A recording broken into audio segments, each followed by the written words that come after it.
Nel secondo trimestre 2021 l'attività industriale di Padova e Treviso supera i livelli pre-pandemia. Tra aprile e giugno la variazione della produzione è stata del più 39,1% rispetto allo stesso periodo dell'anno precedente, minimo della crisi, e del più 9,9% rispetto al 2019.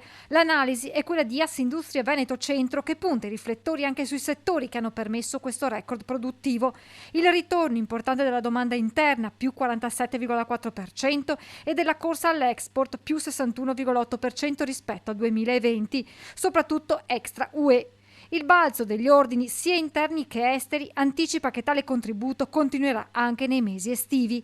L'accelerazione si legge anche nei dati sul lavoro. Il secondo trimestre consolida il segno positivo. Oltre metà delle imprese assumerà nei prossimi 6 mesi, un trend riconosciuto anche da Confapi. C'è un'area da boom economico in qualche modo e voi forse sapete che io sempre ho detto sono sempre molto positivo.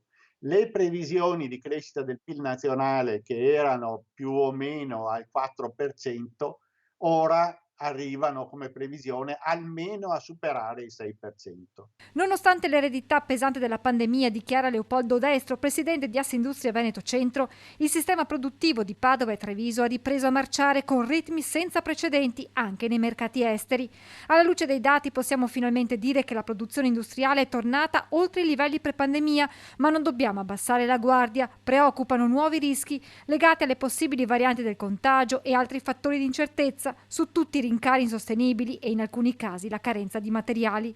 Gli fa eco Carlo Valerio, secondo il quale il costo delle materie prime da un lato e la carenza di personale qualificato dall'altro potrebbero frenare questa crescita. Se questo balletto delle materie prime, visto che noi siamo tutti trasformatori, quindi usiamo materie prime, non verrà controllato e calmierato da regole nazionali o sovranazionali, potrebbe rischiare di compromettere la ripresa, la quale per tutti gli altri fattori ci sarebbe.